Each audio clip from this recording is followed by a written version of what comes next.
अस्सलामु अलैकुम व रहमतुल्लाहि व बरकातहू। इन्नल्लाह मलाइकतहु युसल्लूना अलन नबी या अय्युहल्लज़ीना आमनू सल्लु अलैहि व सल्लिमू तस्लीमा। अल्लाहुम्मा सल्लि अला सय्यिदिना नबीना मौलाना मुहम्मदिन बारिक सल्लिम सल्लु अलैहि सलातु व सलामुन अलैका या रसूलुल्लाह सल्लल्लाहु तआला अलैहि वसल्लम। मैं आपको एक वाक़या बताने की कोशिश कर रहा हूँ इसी ज़िमन में कि रजब की ही किस ज़िमन में। तो मेरे प्यारे आका सल्लल्लाहु अलैहि वसल्लम के प्यारे दीवानों, एक बार हज़रत ईसा अलैहिस्सलाम का गुज़र एक पहाड़ी की से हुआ। देखा कि एक पहाड़ी ऐसा चमक रही थी कि आपको बहुत अच्छा लगी। फिर अल्लाह ताला से आपने दुआ की, अल्लाह ताला इसके अंदर क्या है, मुझे ज़ाहिर फरमा। तो अल्लाह ताला ने उस पहाड़ को शख किया करने के बाद वहाँ से एक अंदर से एक बुज़ुर्ग निकले, बहुत ही खूबसूरत बुज़ुर्ग बाहर निकले। फिर आपने पूछा, ईसा अलैहिस्सलाम ने पूछा, आप कब के हैं, कहाँ के हैं? तो पूछने से वो कहने लगे, मैं मूसा अलैहिस्सलाम के ज़माने से हूँ, मैं मूसा अलैहिस्सलाम के ज़माने से हूँ। और मैंने अल्लाह ताला से ये दुआ की थी कि अल्लाह ताला मुझे उम्मत मोहम्मदिया में नाजिल फरमा, यानी कि उम्मत मोहम्मदिया तक रख दे। तो अल्लाह ताला ने मेरी दुआ कबूल फरमाई और अल्लाह ताला ने मुझे इस पहाड़ के अंदर बैठने दिया। मैं क्या कर रहा था? जिक्र कर रहा था, अल्लाह का जिक्र कर रहा था।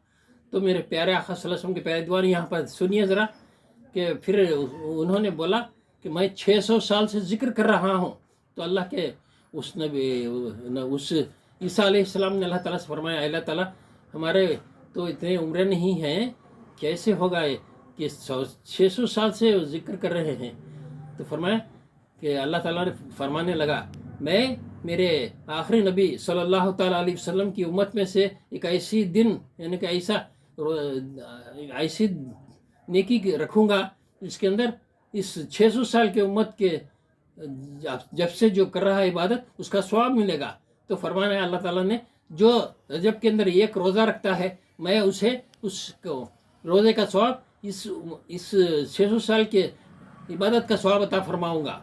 तो बताइए मेरे प्यारे आका सल्लल्लाहु अलैहि वसल्लम के प्यारे दीवानों, जो भी एक रजब का रोज़ा रखता है उससे अल्लाह ताला इस मूसा की उम्मत के 600 साल के इबादत का स्वाब अता फरमाएगा उम्मती के। तो मुझे और आपको चाहिए कि रजब के अंदर हमें इबादतें करनी चाहिए, रजब के अंदर हमें अल्लाह ताला से तौबा करनी चाहिए, इस्तिग़फ़ार करनी चाहिए। इंशाअल्लाह अल्लाह ताला हमारी दुआओं को कबूल फरमाएगा, हमारी इबादतों को कबूल फरमाएगा। फरमाया गया है कि रजब से ही हमें इबादत करना शुरू कर देनी चाहिए और अल्लाह ताला से दुआ करनी चाहिए, अल्लाह ताला हमें रजब और शाबान में बरकतें अता फरमा और रमज़ान तक पहुँचा दे। अल्लाह ताला से दुआ है कि अल्लाह ताला मुझे और आपको इस पर अमल करने की तौफ़ीक़ अता फरमाए, रजब में ज़्यादा इबादत करने की तौफ़ीक़ अता फरमाए और हमारी दुआओं को मेरे प्यारे आका सल्लल्लाहु अलैहि वसल्लम के सदक़े से अल्लाह ताला कबूल फरमाए। इसमें कहने सुनने में जो भी कोताही हो चुकी है अल्लाह ताला माफ़ फरमाए। अस्तग़फ़िरुल्लाह रब्बी मिन कुल्लि ज़ंबिन ख़तीअतुन व अल्लाह ताला हमारी दुआओं को कबूल फरमा, हमें हमारे हर बला को दूर फरमाए। अस्सलामु अलैकुम रहमतुल्लाहि व बरकातहू। सब्सक्राइब करें, लाइक करें। अस्सलामु अलैकुम रहमतुल्लाहि व बरकातहू।